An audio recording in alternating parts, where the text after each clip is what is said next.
ये चाहता हूं, नहीं दे रहे हैं, उनका कॉल है। शूटिंग किस साल में किया था? मेरी फिल्म 2011 से शुरू हुई थी, 2018 तक हमारा शूटिंग चला था। उसके बहुत सारे कारण थे। 2018 तक शूटिंग नहीं चला, 2015 तक शूटिंग चला था। 16, 17, 18 3 साल मैंने वेट किया पंकज जी के डबिंग का। अंततः जब उन्होंने डबिंग से मना कर दिया तो मैंने 2000 ये फिल्म 15 में आ जाती यदि पंकज जी साथ दिए होते तो। लेकिन 2018 तक मैंने उनका इंतजार किया। अंततः जब 2018 में उनका कॉल आ गया कि भाई हम इसको नहीं डब करेंगे, तो मैंने 19 में फिल्म को पूरा करके सेंसर करा लिया। अनफॉर्चुनेटली सेंसर हुआ और लॉकडाउन की नौबत आ गई। 2-3 साल ऐसे पेंडेमिक में निकले हैं, इसलिए फिल्म आज की तारीख में अब आपके सामने है। सर लेकिन 12 साल बहुत लंबा समय होता है, तो मैं कहा ना कि 11 से 15 मेरे स्पैन 4 साल ही है। आप आज की तारीख में गिनेंगे तो 12 साल है। 15 से तो मैंने 18 तक तो इंतजार किया पंकज जी का, और उन्होंने वादा किया कि था कि हम डब करेंगे। उन्होंने फिल्म देखी थी, पूरी फिल्म देखी थी, और उसके बाद देखने के बाद उन्होंने ये वादा किया था कि मैं फिल्म डब करूंगा। लेकिन वो उसके बाद जैसे जैसे बड़े होते गए वैसे वैसे तारीख टालते गए, और अंततः उन्होंने फिल्म को ना कर दिया। तो आप ये नहीं कहें कि 12 साल, हमने सिर्फ 4 साल का ही, उसके बाद 3 साल तो इंतजार किया, 3 साल पेंडेमिक है। सर फिल्म करने से पहले एक कॉन्ट्रैक्ट बनता है, तो क्या उस कॉन्ट्रैक्ट को लेके कोई लीगल एक्शन लेने के विचार में है? अगर उस बारे में कुछ कहना चाहे आप। देखिए, ये फिल्म जब पहली फिल्म एक इंडिपेंडेंट प्रोड्यूसर बनाता है और एज ए डायरेक्टर, तो बहुत सारे लोगों का सहयोग लेकर के काम करता है। बड़े हाउसेज इस तरह की सारी फॉर्मेलिटीज करते हैं, लेकिन हम लोग तो आपसे मदद लेंगे, आपसे मदद लेंगे, फिर इनसे मदद लेंगे, कुछ इनसे। में पंकज जी से भी मदद के तौर पे ही उनका साथ मिला, और उनको फिल्म पसंद थी, उनको रोल पसंद था, उनको स्क्रिप्ट पसंद आई थी। तो बिना कॉन्ट्रैक्ट के उन्होंने मुझे ये सहयोग करते हुए ये साथ दिया था। तो हमारा किसी के साथ, इस फिल्म में किसी के साथ मैंने कोई कॉन्ट्रैक्ट नहीं किया था। सबके साथ मेरा दोस्ताना संबंध के साथ, सबने अपना 100% दे करके मुझे फिल्म कंप्लीट करने में मदद की। पंकज जी ने भी शूट में पूरी तरह से हमें सहयोग दिया। मैं उनका आभारी हूं, और उनका शुक्रिया आप लोगों के माध्यम से आज भी करना चाहूंगा।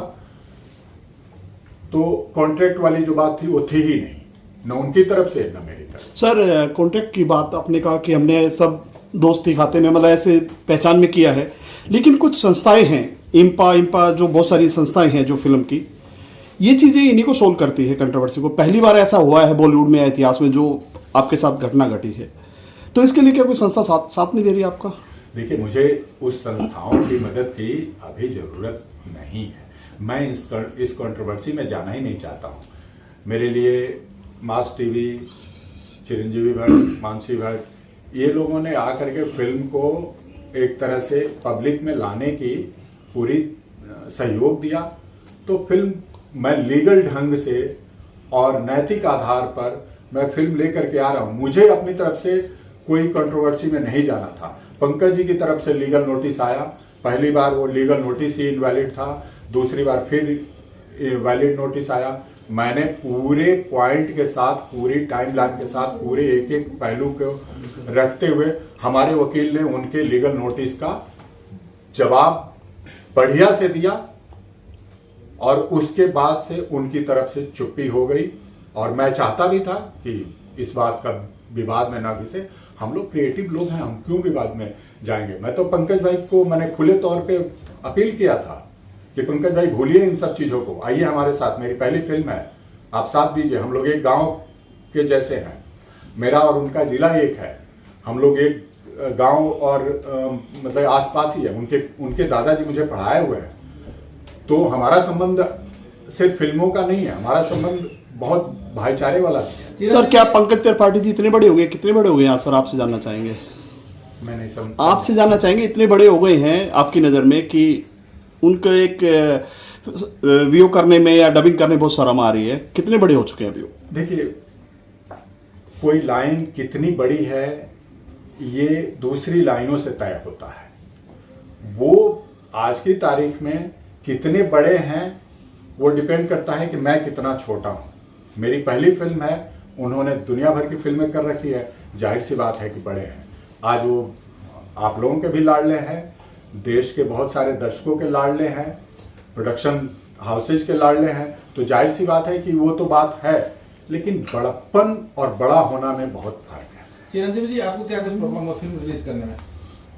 नहीं, हमें ज़्यादा कुछ प्रॉब्लम नहीं हुई। स्टार्ट में हमें बस ये आपका होल्डिंग के लिए थोड़ी प्रॉब्लम हुई थी, बट हमें डायरेक्टली कुछ नहीं हुआ था, कमलेश जी को ही हुआ था।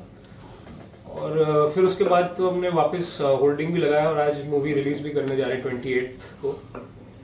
तो क्या अभी कल पिक्चर रिलीज की होल्डिंग लगी आपकी?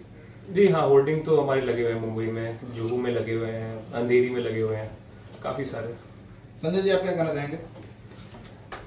देखिए, कंट्रोवर्सी तो क्रिएट की हुई कंट्रोवर्सी है, क्योंकि आप ये देखिए, जब होर्डिंग लगाते हैं हम लोग, अब होर्डिंग जब 6 दिन 7 दिन लगा रहता है, तब तक वहाँ पंकज जी की तरफ से कुछ भी कोई जवाब नहीं आता। और जब भी कोई फिल्म रिलीज होती है तो उसके लिए एक पर्टिकुलर टाइम होता है, कोई भी फिल्म हो, कि 6 दिन 10 दिन होर्डिंग लगता है। जिस दिन होर्डिंग लगता है तब उनके लॉयर फ़ोन करते हैं हमको और कहते हैं आप होर्डिंग हटाइए। जब एक लीगल नोटिस जाता है तो शांत हो जाते हैं वो, फिर बैकडोर से पूरी तैयारी करते हैं वो, जैसे आपने कहा कि मीडिया को वो भेज रहे हैं, ईमेल भेज रहे हैं। तो ये एक एक्टर के लिए शोभा नहीं देता। और सबसे बड़ी बात मैं ये कहता हूँ कि एक वो कहानी मुझे याद आ रही है, सुदामा की और कृष्ण वाली कहानी याद आती है कि दो दोस्त बचपन में साथ साथ खेले, बड़े हुए, सब कुछ हुआ।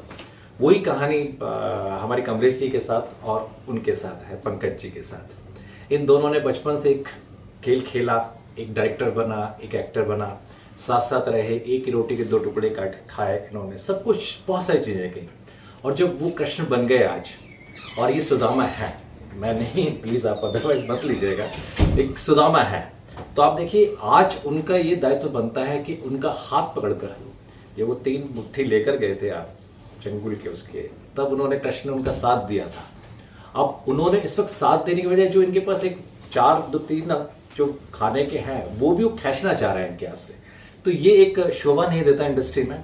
दूसरा एक बहुत बड़ी बात बताता हूँ आपको, उनका जो होर्डिंग लगा है वो 62 फीट हाइट का होर्डिंग है, जो कि बॉम्बे के सबसे टॉलेस्ट होर्डिंग में लगा हुआ है वो होर्डिंग। और एक आर्टिस्ट के लिए सबसे बड़ी खुशी की बात होती है कि उसका चेहरा लोगों को दिखाई दे, और आप जितना दिखोगे, इंडस्ट्री है, उतना बिकोगे।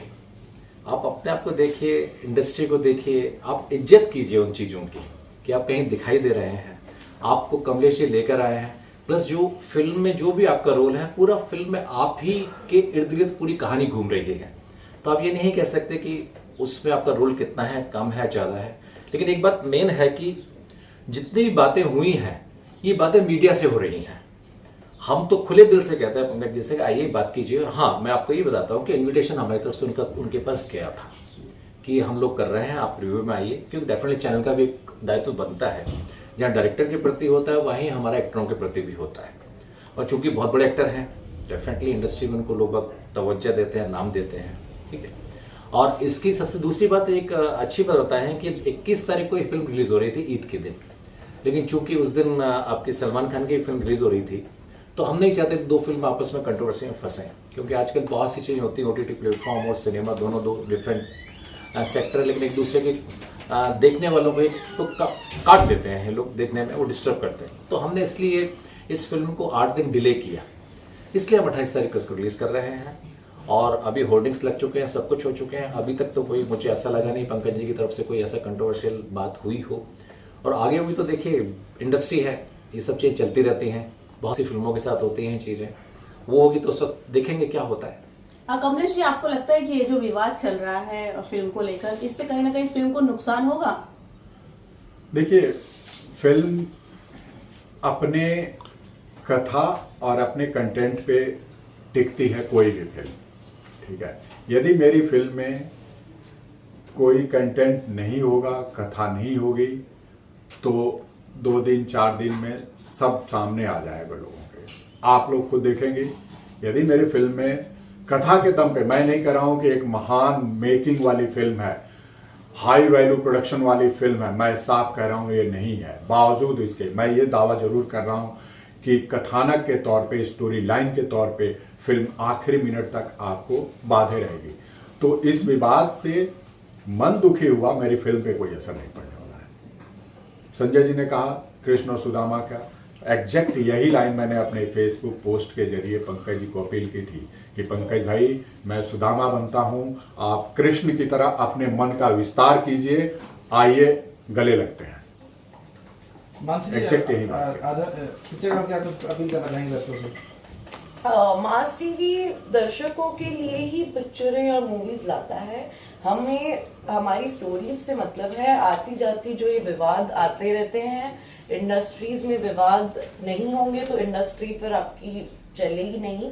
पर हमारा मेन फोकस दर्शक है और उनके लिए अच्छी कहानियां और अच्छी प्रोजेक्ट्स लाने का हमारा वो है ऑब्जेक्टिव। संजय जी, और क्या क्या ऑफर निकाला है मास टीवी के अंदर, बताएं दर्शकों के लिए। देखिए अभी बहुत सारी चीजें आ रही हैं, साथ में हम एक बड़ा, क्योंकि एक्चुअली एक मीडिया की तरफ से खबर आई थी कि उन्होंने, पंकज जी ने कहा है, बार बार पंकज जी का जिक्र इसलिए आ रहा है कि हर मीडिया ने कुछ ना कुछ इस बारे में लिखा है। तो पंकज जी ने एक शब्द कहे थे कि मैंने इस फिल्म में बिना पैसे लिए काम किया है। तो थोड़ा सा चैनल ने भी बहुत सोचा, काफी डिस्कशन हुए, फिर चैनल की तरफ से ये सोचा गया कि जब जो फ्री में वो काम कर सकते हैं तो क्यों नहीं इस फिल्म को भी फ्री में दिखाया जाए दर्शकों को। और कारण एक तो ये था, दूसरा कारण उसमें ये सबसे बड़ा कि एक पर्टिकुलर एक जो हम अल्पसंख्यक समुदाय को कहते हैं कि उसमें हर आदमी आतंकवादी होता है, उस कहानी में उसी जाति के लोग किस ढंग से एक अच्छा किरदार निभाते हैं, उसी की वो एक रेपुटेशन बनाते हैं, इज्जत बनाते हैं, उस टाइप की कहानी में बहुत सारे चेंजेस हैं। तो उस कारण से भी हमारा मूड था कि हम इसको आजमगढ़ को एक अच्छे ढंग से, एक अच्छे शहर के रूप में लोगों को जाने उसको। इस कारण से हम चाह रहे हैं कि इस फिल्म को फ्री दिखाया जाए।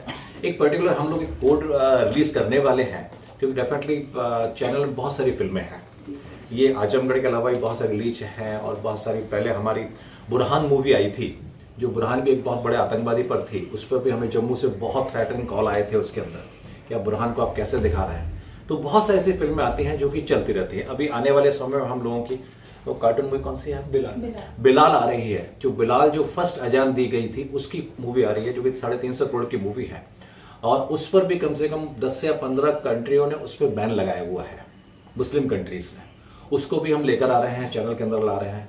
उसके बाद एक हमारी कोड ब्लू कर फिल्म आ रही है, उसमें भी छोटा मोटा कंट्रोवर्सी हर जगह होती है, उसमें भी कुछ बातें हैं ऐसी जो जल्दी है आपको भी मालूम पड़ेंगी उसमें भी, ठीक है। तो ऐसे फिल्म तो एक के बाद आती हैं, चैनल काम होता है रिलीज करना, लोगों को दिखाना। तो हमारे तो हर 15वें दिन कोई ना कोई नई चीज हमको आपके सामने लेकर आनी है हमको। कमलेश जी, क्या अपील करना चाहेंगे अपने दर्शकों को? देखिए सिंपल सी है कि दर्शक और हमारे बीच का नाता ये है कि हम एक चीज लाए हैं, आप उसे देखें, देख करके आप, मैं ये नहीं कह रहा हूं कि सिर्फ अपना प्यार दें, यदि उसमें कोई कमी है तो वो भी हमें बताएं, क्योंकि सिनेमा सतत सीखने की विधा है। यदि आपके उस तरह के कमेंट, आपकी राय, आपकी प्रतिक्रिया हमें मिलती है तो हमें अपने को गढ़ने में, सुधारने में मदद मिलती है। तो मैं ये नहीं कह रहा हूँ कि हर फिल्म एकदम आखिरी लैंडमार्क होता है, हमारी तो पहली है, और मैं खुद ही कह रहा हूँ कि ये हमारे सीखने की प्रक्रिया के दरमियान बनी हुई फिल्म है। आपको टेक्निकल आधार पे किसी और कारण से फिल्म में किसी भी तरह की फिल्म है आपकी? मेरी नेक्स्ट जो फिल्म है वो भी एक सामाजिक विषय पे ही है, फीचर फिल्म है। हम जल्दी ही उसका अनाउंस करेंगे। वो फिल्म मैं लिख रहा हूँ, अभी लिखने के स्टेज पे है, और एक बड़े प्रोडक्शन हाउस से भी बात चल रही है जो प्रोड्यूस भी करेंगे उसे। इसके पहले का जो काम है, मेरा एक शॉर्ट फिल्म टॉम अल्टर साहब के साथ थी, जो डिज्नी हॉटस्टार पे स्ट्रीम हो रही है, किताब जो थी वो लगभग 75 इंटरनेशनल फिल्म फेस्टिवल में दिखाई जा चुकी है, लगभग 35 से ज़्यादा अवार्ड उसने जीते। मुझे मेरी जो फिल्म है Madhubani the station of colours docu drama है, उसके लिए नेशनल अवार्ड उस फिल्म को मिला। और इससे पहले के जो काम हैं, काम तमाम हैं, लेकिन फिल्म के क्राफ्ट पे ये कुछ काम है जो आप लोगों को पसंद आएगी, और आजमगढ़ में निश्चित तौर पे मैं ये कह रहा हूँ कि निश्चित तौर पे पसंद आएगी, और पंकज जी देखेंगे तो उनको भी अच्छी लगेगी। Thank you sir. Kamlesh ji, एक लास्ट सवाल है। जैसे कि संजय सर ने बताया कि पंकज जी ने इस फिल्म को फ्री में किया था, क्या यही वजह तो नहीं है कि वो फिल्म के लिए प्रमोशन नहीं कर रहे या डबिंग नहीं किया उन्होंने? देखिए, यदि मैं आपके लिए फ्री में कोई काम करता हूं तो मेरा इमोशन ज्यादा जुड़ा रहेगा, ठीक है? तो ये वक्त की बात है, उस दरमियान आगे बढ़ गई होती तो ये महत्वपूर्ण फिल्मों में उनके ही नजरिए से काउंट होती। आज वो इस ऊंचाई पे पहुंच गए हैं या इतनी दूर जा चुके हैं, उनके लिए फिल्म छोटी लग रही है। तो ये कारण नहीं है कि फिल्म फ्री में कर दिया है तो मैं डबिंग नहीं करूंगा, या फ्री में कर दिया है तो प्रमोशन नहीं करूंगा, या फ्री में कर दिया है तो मैं उसे अपना नाम नहीं जोड़ना चाहूंगा। अब देखिए, मैं कोई सपने में तो एक्टिंग कराया नहीं उन्होंने, सशरीर वो लोकेशन पे गए हैं, देहरादून में हमने शूट किया था, दिल्ली में शूट किया, वहां गए हैं, वहां शूट किया है, उन्होंने डायलॉग बोले हैं, उन्होंने कपड़े पहने हैं, तो वो अपनी खुशी और मर्जी से। और पंकज जी जैसे एक्टर थोड़े चूजी तो होंगे ही ना, अपना रोल ठीक समझ करके ही चूज किए होंगे ना। ऐसा तो नहीं है कि यूं ही कर दिए होंगे मेरे नाम से नहीं। मेरी स्क्रिप्ट में जो किरदार था उसको पसंद था, इसलिए किया था उन्होंने। Thank you thank sir. You so much. Thank you. Thank you.